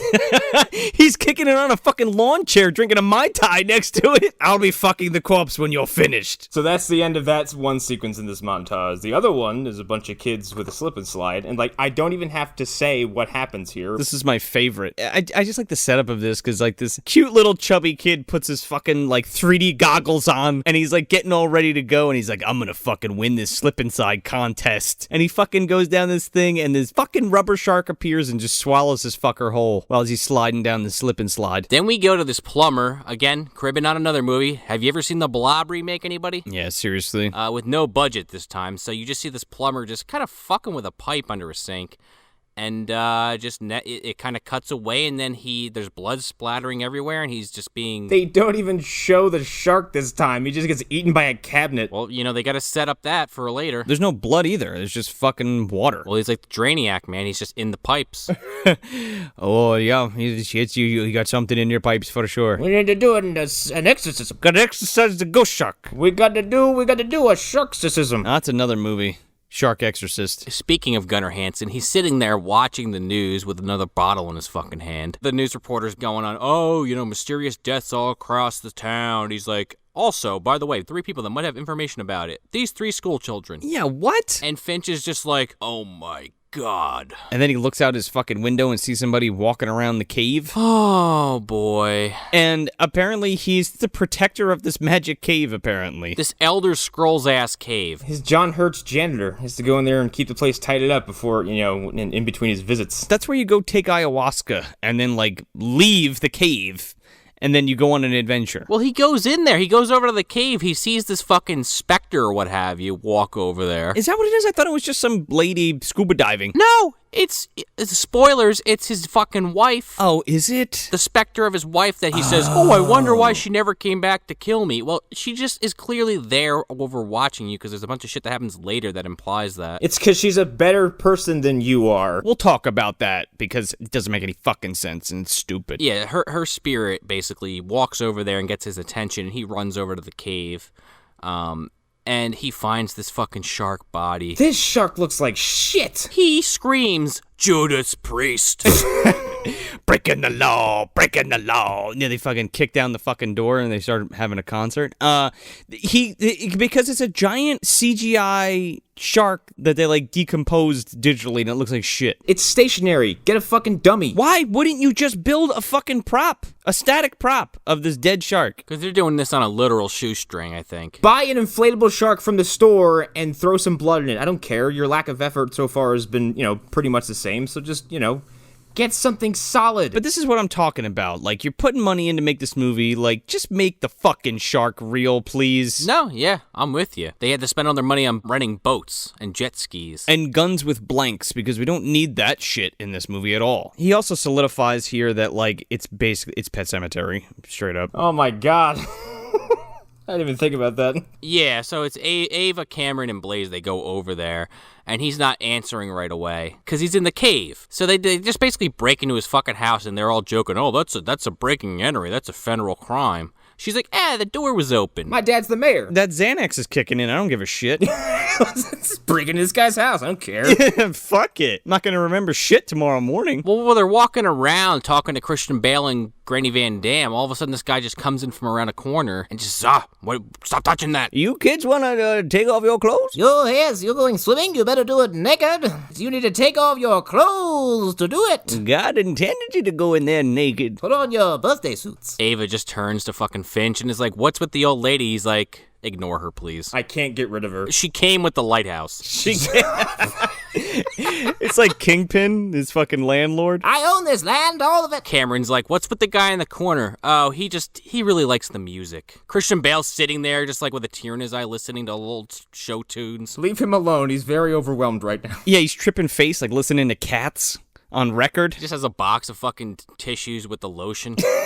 Oh, they just keep handing him stuff that makes him feel. You see, this is like a pocket dimension for him. It's a little getaway for the man that I created. Not me personally, not Finch, but this is actually Gunnar Hansen Prime talking to you. I've overtaken Finch's functions for the moment to explain how I am making this happen. What is he fucking... He's rolling desk chain, fucking taking over people's bodies? It's the fucking thing from Duckman. He's eating my internal organs. Well, he's always in there. He just doesn't show himself unless he has to. He's behind his eyes. Just the eyes turn a different color, the pupils go a bright white for a moment. Exactly. It's like Dark Tower. Is this where they have a conversation about, this isn't where his wife comes up, is it? Sorta. He's in a drunk fucking stupor, and he's looking at Ava, and he's like, yeah, you're looking at me. and you look like somebody I know, and he just starts yelling that it's all connected, and I'm like, yep, there's Granny Van Dam. Yeah, you know what? I was like, don't steal our shit. Yeah, but he has the realization. That's why he's having a breakdown. Yeah, well, he was just in the fucking cave, dude. He saw Hurt rehabilitating in there. He's like the dude from Dark City who's like, I know a way out, and throws himself in front of a train. Yeah. It's all a joke. It's all a joke. It's all a big in-joke. It's all connected. You're not gonna get it unless you listen to the other podcast, so you better jump in front of a fucking truck. Listen to Movie Dumpsters Season 1 and 2. Yeah, he passes out, doesn't he? He has an episode and just fucking falls on his ass. Pass the fuck out. And they like pick him up and put him on his bed. Like, leave that motherfucker there and get out of there. What are you doing? We'll just stay here. It's nice and cool down here. They put him in the fucking bed and then they just like put an empty whiskey bottle in his hand. Either that or fucking Granny Van Dam left it there for him. Little nightcap for the guy. Oh yeah, don't worry about it. I got him. This will help you take off your clothes. In fact, it did. It sure does. Take off those khakis, you sweet bastard. Cicely calls Ava, doesn't she? Again, we have this character that we know has been revealed to be underaged, and here we are where she's got all of her clothes off in the fucking bathroom, ready to take a bath. Yeah, what the fuck? Yeah, I'm like, what? I don't get why are we doing this? What are you doing, Griff First? He's fucking he's first in himself is what he's doing. Yeah, she climbs the bathtub and guess what happens? Freddy Krueger comes out. This was the most ridiculous part of the movie, and I can't believe that I'm even saying that. Because it's dumb. Even for this! I don't understand how this works. Okay, so we're in the bathtub, and you think a fucking, a bladed gloved hand is gonna come out, but it doesn't. Or a Drainiac. Or a Drainiac, yeah. There's like a fucking creepy tentacles. Nope, everything turns blue. She gets pulled side to side and fucking, she's getting attacked by the ghost shark in the tub. She gets pulled down under the water, and she's dead, right? Yeah, like everybody else in the movie so far. Yeah. Nope. Ava and Blaze and Cameron come and like kick the fucking door down, and They fucking teleported there. right? How did they get there so fast? They're like, oh my god, she's dead. No, wait. And they grab her from in the tub and they pull her out, and she has like this little tiny cut on her leg where the ghost shark may have bit her or not, or she just cut herself shaving. This is shot like shit. Oh, it's terrible. Like, they pour her in the tub and then immediately throw a towel over her because, again, implied she's underage. Yes. I don't even know what the fuck this whole thing was about at the end of the day. There's no point. They throw a towel over her and then there's just ambiguous blood, and they're like, just screaming over each other. The shark literally spit her out of its mouth into their arms. Like, was she in a fucking oatmeal bath? She got the chicken pox and it didn't like what she tasted like? Like, what the fuck? The shark was like, you're underage. Yeah, oh no, jailbait. Ptooey. Meanwhile, they fix her up and they put this fucking leg brace on her knee, and she just, I guess, like, to stylize it, puts a bunch of wristwatches around it. They give her a fucking Mad Max knee brace, okay? Like, they put a fucking, this garbage bandage and a bunch of, like, elastic bands and shit around it. No, it's like fucking bedazzled belts around her fucking leg. I don't get it. They didn't have any credit cards lying around to seal the wound. So then we get another scene at the fucking police station, and the mayor's there, and the paparazzi and all the fucking journalists are there, and he's like, no story, no interview, and he runs in. It's post all that montage and all these people dying, and Sheriff Martin's going to the mayor like, yeah, we should release this fucking video. Like, people need to know what they're going up against, and the mayor's like, no. We can't. Until the last third of this movie, we just keep cutting back to him. And he's like, we can't let this out. We can't tell anybody. Blah, blah, blah, blah, blah. My shit's on the line. Blah, blah, blah. Election time. Blah. And it's like, okay, we fucking get it. We don't have to keep coming back to him. What's ultimately the point of this character is just to whine about his election and then have something bad happen to him. Yeah, and then we cut back to fucking Richard Mall again in his fucking cave, and he wakes up, and he's like having to DTs again, and he sees the fucking three kids, and they're like, his wife died in a cave. He killed his wife. And Granny's there, and she's like, I know you killed your wife too. It's fine. And he's like, I need another bottle of booze. Well, because they're all they're back at Ava's house looking all this shit up on Wikipedia, I guess. And this fucking sheriff, the guy that found the boogie board, he's like knocking on the door. And Ava's like, oh my god, they're gonna arrest us for whatever reason. She's like, Cicely, you gotta stay behind and keep this guy occupied. Take your boobs out, you're 16. So Cicely's like, okay, sure, I guess. So that they fucking jump the fence in the backyard and they run off to Blaze's car. And then I guess for some reason, like, this cop doesn't hear them pull away or anything, but then he does hear Cicely opening the garage door and pulling her fucking car out. Oh, yeah, and then he's like, where are you going now? You should be putting this girl in cuffs like you're trying to escape a fucking cop who's knocking on your door. I'm sorry. Yeah, he just lets her go. He's like, oh, are you old enough to drive? She's like, yeah. Puts her head on the fucking steering wheel. And that's it. That's the end of that. Yeah, that's it. Yeah, she just leaves. And then they're like, we gotta go to the museum now because they might have some info on this fucking Indian burial ground cave. Yeah, here, guys, get ready for a fucking lore dump. Well, we meet Rucker Hauer's fucking brother. Oh, it's fucking fast and loose. Yes, it is. Rucker's trying to take out the remnants of the Van Damme family. You know, minus Granny. He doesn't know where the fuck she went to. And his brother, you know, he's in charge of the museum, the local museum. He's like, hi, how you doing? Do you remember the Roanoke colony? Well, it's kind of like that, right? So the cave, you know, people would disappear in, and spiritualism and ghosts and ancient burial ground whatevers. Legally distinct pet cemetery. Yeah, exactly. They just kind of drop this and then leave. I'm not sure what this has to do with the rest of the film or why we had to learn about Roanoke for this to continue. Right before they come in, Cameron just decides that he's going to pull out this pack of cigarettes we never saw him have, ever. No. And then have a cigarette. We need it for the plot, so So here you go. You smoke cigarettes now. Daniel Baldwin said that this was in the script, so you gotta do it. A sweaty man handed me this box of cigarettes and said, you have to smoke this. It's the rules. Yeah. So not Rucker Hauer's talking about, because, you know, he's got all this information on hand, you know, because he knew these people were coming here to ask about it. Talking about, well, you know, there was a sister book, a grimoire, and he goes to get it, and it's like, oh my God, it's gone. Oh, the only other person that came in here today was Finch. It was Wilbur Whately. He took the fucking Necronomicon. But here's the thing. When he says this, I feel like that's implying Finch was here like 3 or 4 hours ago, but Cameron finishes his cigarette and Finch walks fucking out of the building right then. Yeah, so this had to be like, what, a minute prior? Maybe 5 tops. In addition to being a vessel for Gunnar Hansen, he's also a speedster. This is also true. Well, he gets that from being Gunnar Hansen the White. He's got fucking magic, man. Come on. So Cameron comes in, he takes the cigarette, and like a piece of shit, he puts it out in the garbage inside, right on apparently a diaper that's just sitting in there. Yeah, but like, this is so dumb. Like I get what they're doing here, but like, the plot device to get us here is fucking stupid. Right, because it's like, oh no, the sprinklers went on because of his shitty cigarette. That lit a garbage can on fire, and then, I don't know, spit out fucking 3 feet of water into this place on the floor? Yeah, well, what is this? To be fair, there's more. This place is more flooded out than fucking Shane Van Dyke's ship. Did fucking Harry and Marv hit this place before they got there? The Ghost Shark versus the Wet Bandits? I'd pay for that. Well, I hate to break it to you, but they'd be dead quick. No, it's fine. Like, Marv just, like, riding the Ghost Shark or whatever. Marv stands, he spreads his arms out and starts, like, reciting these fucking ancient texts to himself, and Harry's like, Marv, I didn't know you were a warlock! Okay. Now imagine Marv on water skis, like, riding the fucking Ghost Shark. Okay. He's got a saddle on it. It's just chasing Harry, and he's going frickin'. No, that's the end of the movie where fucking the Ghost Shark is on water skis, and Harry is pulling the Ghost Shark through the water. Harry is the Ghost Shark.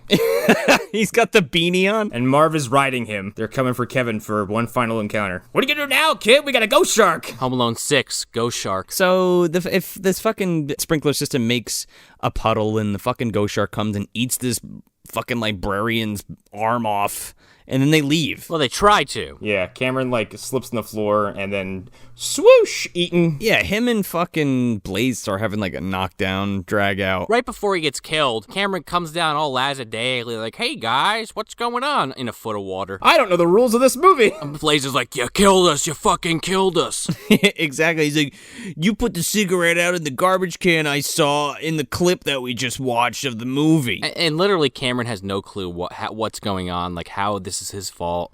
Meanwhile, the kaiju alarm's going off. Cameron's got memento disease. He can't form new memories. Blaze doesn't say anything to him like, you fucking asshole, you threw that cigarette out, like, you started a fire and this is why this is happening. Like, he doesn't say anything like that. He's just like, hey man, you're a dick. Right, starts swinging at him. Yeah. That was most uncool, bro. The audience knows what's going on, but I don't. Yeah. And then while they're wrestling on the ground, slapping each other, the fucking shark's coming right at him. So it eats Cameron. Signature bisecting. Yeah. Just, it swims past the screen, and then the next time you see him, he's just a pair of legs. That's the movie's one trick, everybody, and they made sure to tell you that they're gonna stick to it. I guess the whole point of that is just so that the mayor has some kind of motivation to actually do something. Because we really needed that for that piece of shit character. Well, we'll get to it in a second because we got the cup of water coming up. Oh my god, this is fantastic. It's my favorite moment in the movie. Like, why didn't we have more of this? Even if it looks like shit, Yeah. it's still what I wanted from a stupid premise like this. Okay, so this, like, mayor's aide guy who's been in the whole film, who's mostly nameless, I guess, gets a cup of water. It's filmed in a way where it's like, oh man, probably shouldn't do that. Right, he gets it from a water cooler. Yeah, and they're bullshit in the office, and all of a sudden he starts coughing like John Hurt and Alien. The food ain't that bad, baby. Oh no, not again! The mayor actually says that. Yeah. Sexual chocolate. So this guy gets up and he starts coughing, and then the fucking ghost shark splits him in half vertically and swims out his body. And just dissipates. It's glorious, but it's slightly tainted by the fact that, like, once this dude splits, you can tell it's the worst dummy ever conceived. Oh. The anatomy doesn't make any fucking sense. He becomes like 2 Kit Kat bars that are flesh-themed. Somebody just took, like, wet newspaper and some fucking tempera paint and threw some clothes on it. Yeah, like his head, like, dimensions of his head are all wrong, and, like, the width of his body changes, and he just goes crack. Like, It looks bad. It was made in a day. Yeah, I was gonna say, it looks like someone just had to find an image of, like, a shark from the bottom real quick and just Photoshop it in there and just make it move. yeah, like, he splits in half the way people in Mortal Kombat always split vertically perfectly. Yeah. Where no matter what, they just go, yeah, best kill in the movie. And then while this is happening, the mayor and sheriff just stare at it and don't utter a word. Well, now they know the ghost shark is real. You know, the video and all the footage of people dying wasn't enough. They had to see it in person. Why is the shark here now? Well, it's you know, it can be anywhere. It's everywhere at the same time. So up until this point, I thought the motivation for this shark was the fact that it was in that Richard Moll's wife that he killed was inside the shark, and she was just getting revenge and killing everybody. That's what I thought was happening. That would have been amazing. Yeah, I thought that was what was happening, right? Nope. This shark is just seemingly going around and just randomly killing. The shark in Jaws 4 had a more singular purpose than this shark does, which is like stretching the limits of believability to begin with, where a shark has a fucking vendetta. Holy fuck. Yeah, like, your father killed my mother, and now I'm gonna kill your son, and then we're gonna face off at the end. I'm gonna track you across the planet. Yeah, what? I'm gonna jump out of the water and eat that guy. I'm also gonna roar at some point. I'm Michael Caine, I'm here for the show. It's a very large shark. Ate my helicopter, my fucking plane thing. I saw a tangerine the size of a ruby. We get this really quick scene back at the museum where Ava's calling like an ambulance saying, oh yeah, bring some body bags. Bring some body bags for our dead friend. And Cecilia fucking drives up. Or Cicely, whatever the fuck her name is. Sicily, you're breaking my heart. Run from the shark, it's gonna get you. Hey, hey, hey. We're making this movie better by all this extra superfluous nonsense we keep adding onto it. And Absolutely. if only people would break out into fucking song. You wanna know why? Because it's boring. It's a movie called Ghost Shark, and it's boring. Cicely comes up and Ava's like, why are you here? Why are you here? Blaze, bring her home. And he's like, okay. And then they both drive off, and then we cut back to fucking the sheriff getting a phone call from Ava, I suppose. I don't know. Cameron's dad he's like, oh, we're gonna go kill this fucking ghost shark. And he's like, how we're gonna do that? It's a ghost. And he's like, I don't fucking know, but it's not revenge. It's justice. Sure. Whatever you say. Yeah, however you want to frame this. So you can justify killing a ghost shark. Like, come on. Says the fucking guy who just saw this shark come out of some dude and just dissipate into thin air. And he's like, yep, gonna get on a boat and grab my rifle and kill this thing. Yeah, like, it's not like he has a ghost trap at the ready or a fucking proton pack. What does he think he's gonna do? He didn't even call the Ghostbusters. He was like, I'll do it. He didn't even call the Mario Brothers, for God's sakes.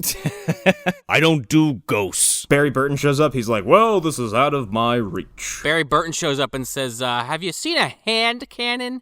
Chucky stole it, and then I think this guy Brubaker had it. Someone told me it was on one of the boats. Hope this isn't Chris's blood. He says it while he's on the boat. Yeah, exactly. So the mayor and the sheriff, I guess, are just gonna use Ava's dad's boat because it's the only one in town.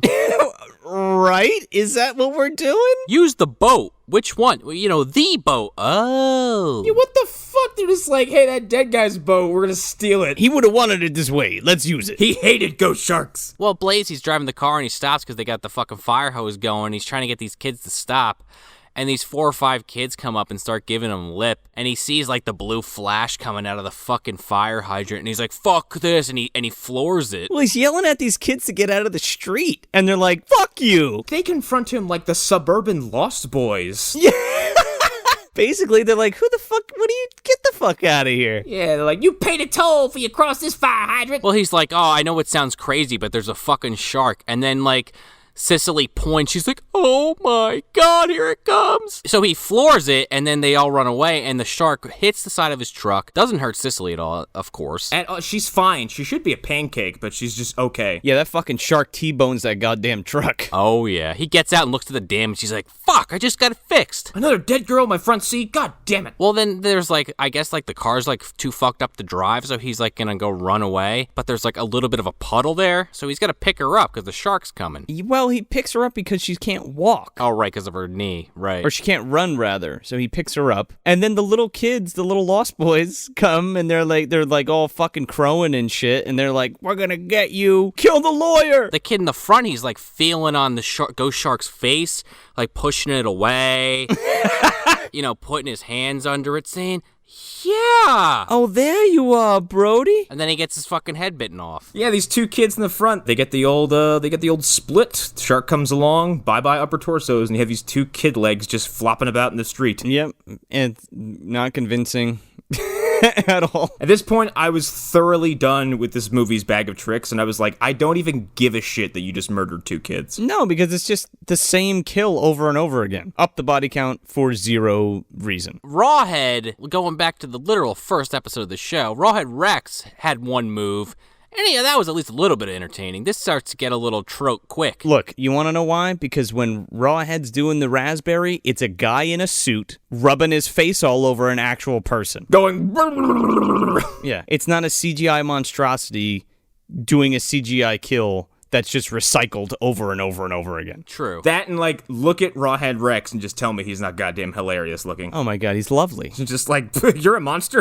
Again, fucking Gene Simmons fucks a hairless ape and you got gold mine right there. They head back to Finch's and the mayor and the sheriff go out in the water. Oh, yeah, on the boat. The boat. Ava rushes to the cave because, Finch has the fucking grimoire, and they think, oh, yeah, he's going to use this to resurrect his wife or some shit. But he's trying to stop the shark. Allegedly. And then he's, like, reading Latin out of this fucking book. And then Ava just shows up and starts, like, talking to him in Latin. I'm like, you know fucking Latin now? Like, what are you talking about? So he's talking about how he read in the grimoire that you can make a talisman or a totem out of the weapon or whatever, trauma caused the creature's death, being, in this case, a crossbow bolt or harpoon, however you want to look at it. It should be a fucking hand grenade. No, but it's, this thing, I guess, that caused it to bleed out, let's say, apparently. Yeah, the hole in his cheek didn't do it. Actually, it was the hot sauce. You got a bottle of hot sauce? You got Frank's Red Hot? Deathly allergic to peppers. It's gotta be Cholula. That's the only one. It's like they got to the crossbow thing maybe first, and then was like, yeah, I'll go back and fix the beginning later. Probably. Well, I was picturing when he's saying he's gonna make a totem out of this, that she was gonna, like, carve this out of the fucking, like, crossbow bolt. He's like, there you go, the arrow. She grabs it, and he's like, there, it's a totem. Yeah, I dub the totem. Here you go. I mean, did he touch it like fucking, Guru touching Gohan and Krillin's head? I will now pull out your inner potential. He's fucking Esteban, man. He can do whatever he wants. Exactly. And Gunnar. It's always Gunnar on the inside. They're all Gunnar on the inside.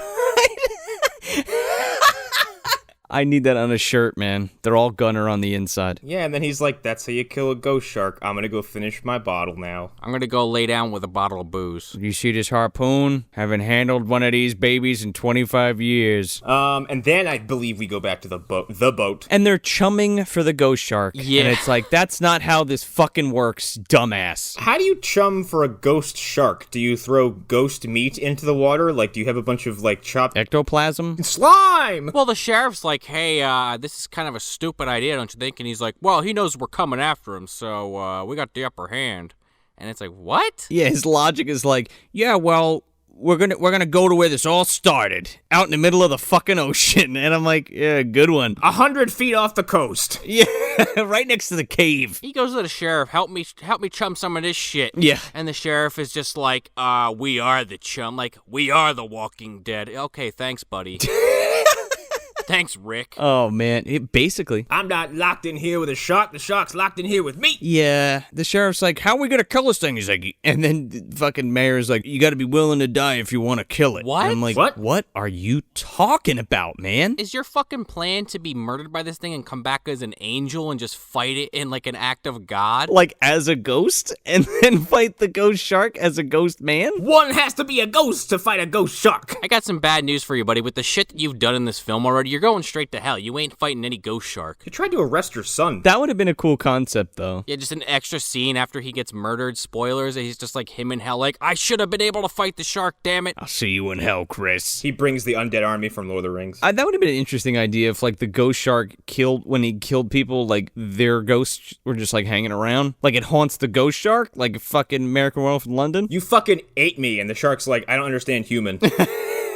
You know, when they use the crossbow bolt, you could have the ghost come out of it like in Harry Potter. Oh, there you go. They're like a fucking Patronus. Or like when he fought Voldemort. How come nobody has a fucking great white shark for a Patronus? Ooh, you know what? That's an interesting question. Does Victor Crumb have a fucking great white shark? He should. He should, right? So the ghost shark, they see it in the distance from the boat, and it's coming at them. And again, it rams this fucking boat. They kind of like look around at each other, and Martin's just like, you know, fuck this, I'm not doing this. And he goes to like, I guess, leave. And Mayor Stahl pulls out this rifle and just points it straight at his head. It's the rifle from Jaws, by the way. It's the same one that Brody has at the fucking end of the movie. Yeah, and he's like, you better fucking start chumming. I'm gonna blow your fucking head off. And he's like, okay, here I go. Come here, ghost shark. Right after that, the ghost shark jumps out of the water and just grabs Martin off the boat and just eats him alive. Tackles him. So, right? You're like, oh, he's dead.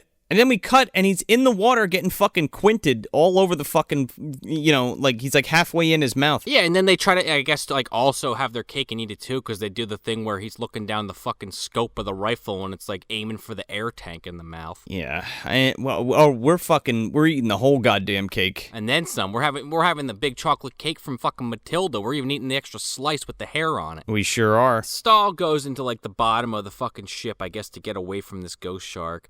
And just kind of stumbles around in the bathroom. And then we get the, we get the payoff on this joke. We get the fucking Ghoulies 2 fucking gag. Everyone knew this was going to happen, too. I was like, as soon as the premise came across my eyes, I was like, someone's going to sit in the toilet and get fucking eaten. Well, especially the guy that they said it's going to come up and bite him on the ass. You will see the end of my dagger. But instead, the shark comes up through the toilet with, I kid you not, like, literally the blood looks like shit fucking flying out of him. Like, he's got bad diarrhea. Yeah. It looks like straight up thick, like they took corn syrup, just colored it red, and were like, that's it, let's call it a day, it'll be goopy and weird looking. Yep, not gonna thin it. Willem Dafoe's in the corner, he's like, dealer's choice. Back to formula.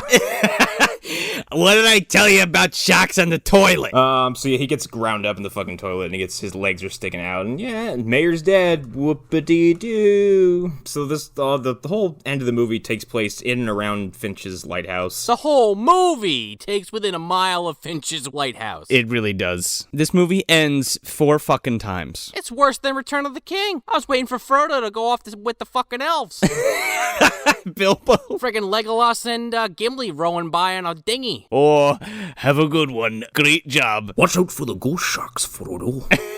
Oh, look out for the ghost shark. I hear they're real bad in these parts. They coax this fucking ghost shark to the shore. Ava just basically goes in the water and starts bouncing around like a seal. And this thing comes charging at her, and I know I use this term a lot on this show, but she literally dolphin dives towards this fucking shark. Sure does. She Superman punches this thing with an arrow in her hand. She fucking Baldwins right into this fucker with a spear. How is the movie not over after this? I feel like this was like a pretty clean-cut ending. That's what I They thought. just break their own fucking rules, because, like, she hits the shark, and the shark, like, glitches out of the Matrix. Like, it fucking stops. And explodes. And I'm like, oh, thank God the movie is over. And then all the phones in the world rang at the same time.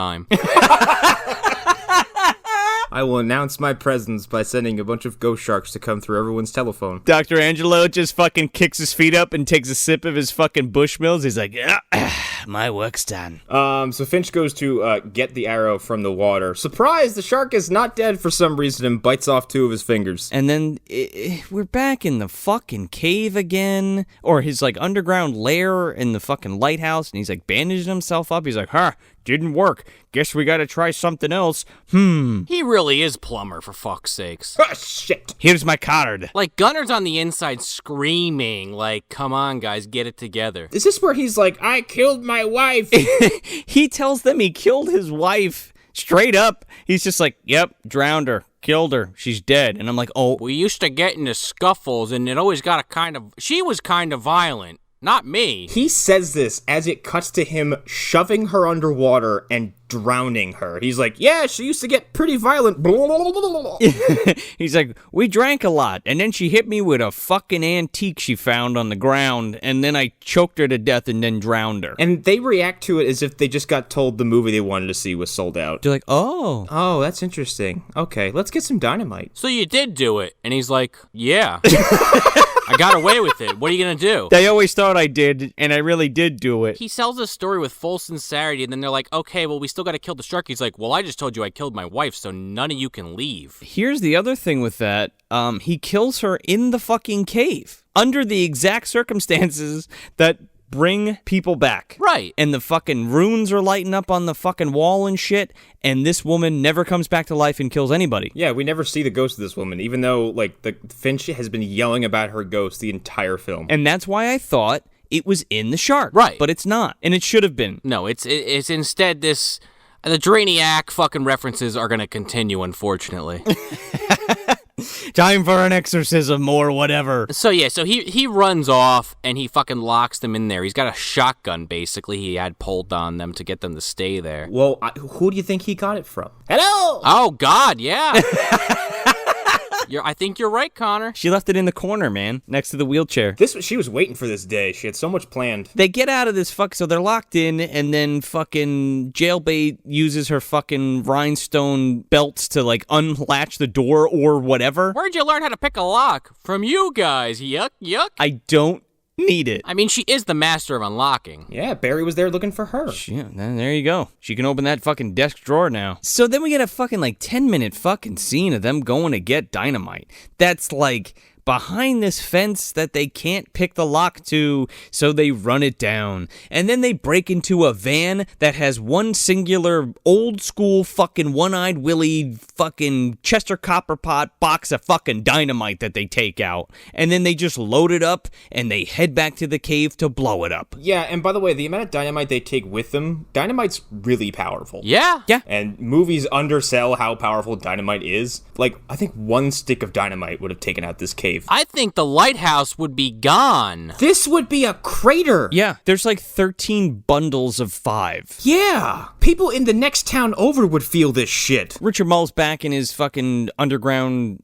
cave system, and he's got the grimoire, and it like flies into a statue that breaks and then flips to the page where it says to blow up the cave. Well, it doesn't just hit a statue, if I understood this correctly. It knocks his wife's urn on the ground, and the fucking ashes form into like a kind of visage of her face, and she like looks at the book, and then it changes to the right page. Is that what it is? I think that's what they were going for. Is she an idiot? Why is she helping this guy? He murdered her. And then admitted to it. Yeah. Again, I'm thinking about this way fucking more than the people that made this film did. So they get back and they go to rig the cave up with dynamite. And now he's all about it. Now he's like, yep, let's do it. Okay, blow the fucker up. My wife's ashes spoke to me in a premonition. Or something. And then they fucking light the dynamite and boom, it starts fucking raining. Luckily, they're smart enough to know that that fuse will stay lit if it's wet. Well, yeah, it keeps going because I think the shark puts it out. Yeah, the shark jumps out of the water and fucking splashes it. Is this shark from Jaws Unleashed? It like beaches itself and puts out the fucking ghost shark beaches itself and puts out the fuse. And then it starts to rain. Yeah, okay, this does sound like Jaws Unleashed. All right, so this was the moment when this rain came down because it's like, you know, very like thunderstormish. I was waiting for like big ass like shark eyes in the sky as the lightning hit and this megalodon-sized shark coming down. That's actually fucking rad. Right? Yeah, that would be fucking dope if that fucking thing like turned gigantic and then just like swallowed the island. Cicely and Blaze are basically like trying to get away from the rain. They're hiding under this little like fucking Leatherface shack. Oh, they fuck off for the rest of this until the end. Yeah, well, meanwhile Ava's trying to go into the cave to get this thing lit. This 5,000 pounds of dynamite. Do you think we got enough? She goes in there and then just randomly this fucking Finch just stands there getting wet like, God forgive me. And then this fucking like regular sized ghost shark just comes out of the sky and just fucking like eats him in one gulp. Like what? I got bad news for you, buddy. You're going to the HU double hockey sticks. Yeah, you're going down there with the mayor. She's got to relight the fuse, so she runs into the fucking cave and finds a lantern. She picks it up, and instead, you know, a smart person would be like, okay, I'm going to light the fuse with the lantern, right? Well, yeah, but not smash the lantern on the fucking ground into the fuse. Why wouldn't you just go in there and look for a lighter? Or like something a little less cumbersome and chaotic and non-accurate as smashing a lantern. She has a lighter and she like keeps, it's like wet or like she's trying to light it but it doesn't work. And she ends up like throwing it into the fucking shark's mouth at one point. Yeah. And it does nothing. Also, I hate to break it to you, but like this cave, earlier in the film, it's bright in there and it's kind of like, I took that as there was cracks in the ceiling.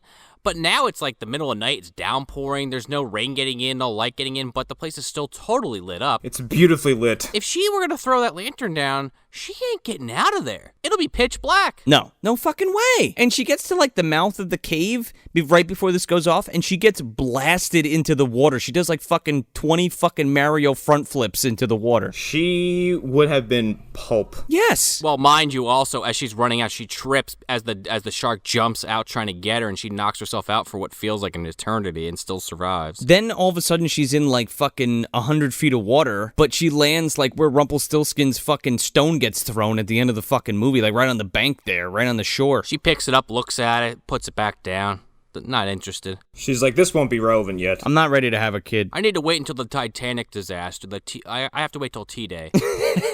T-Day. This cave system explodes. It leaves barely a crater, like Connor was saying. This thing barely explodes. It's like, and then it like kind of like falls in on itself. All the while, like the ghost shark is like about to get Ava, and then it cuts away right before it would presumably eat her.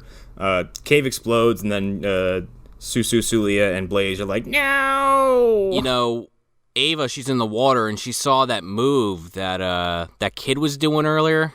You know, she wasn't in the scene, but she saw the footage, and she also was kind of touching the face of the shark, kind of feeling him out. And then the shark disappears before it gets a chance to bite her. Oh, there you are, Gunnar. The sky flashes blue, and the shark fucking disappears.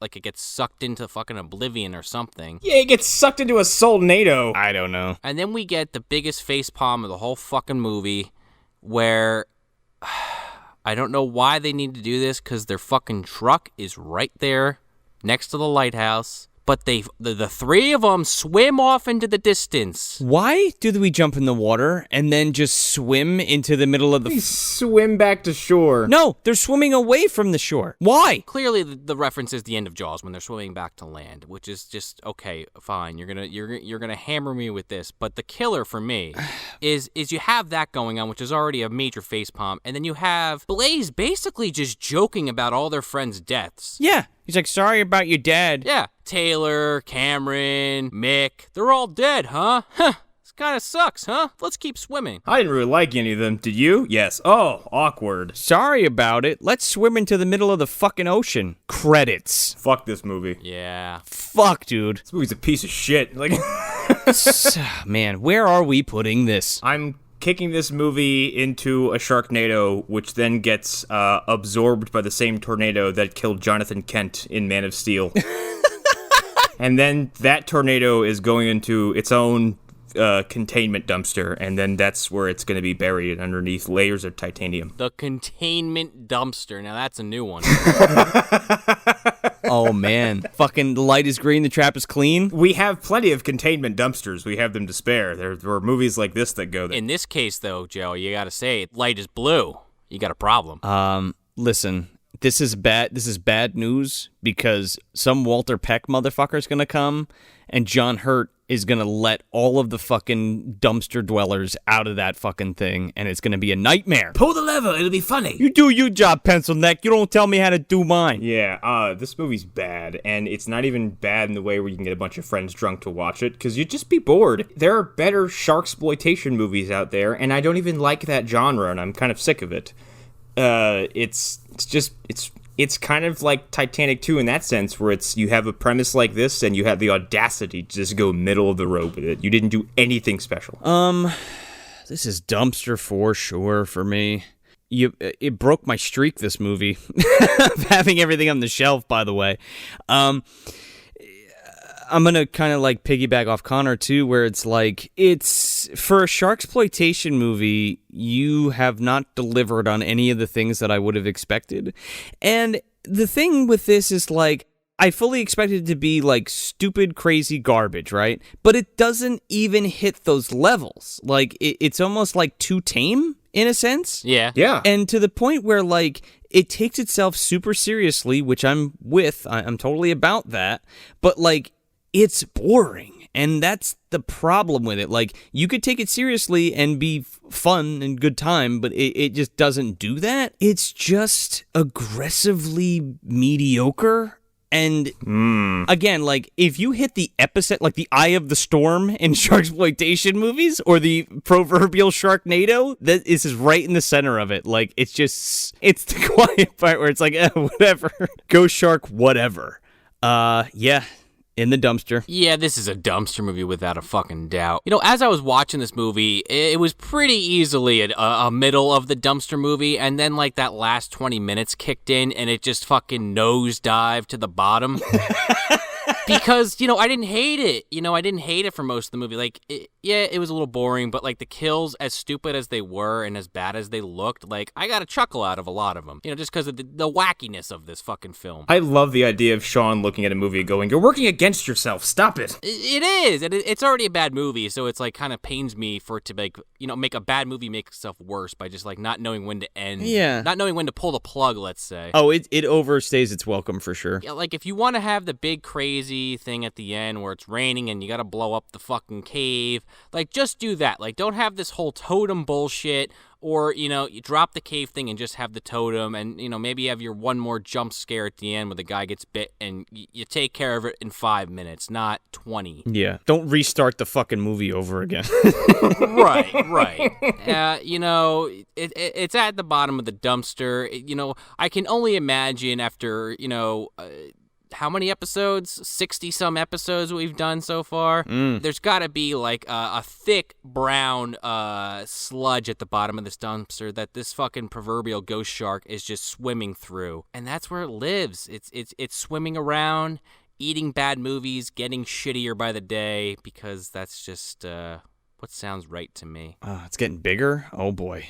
And bluer. Well, it's getting fatter. It's not going to get anywhere. It's just out of shape. It's got a poor diet. It's chowing down on Monster in the Closet and fucking Dragon Ball Evolution. At some point, it's going to get really out of shape and it's going to get ghost diabetes.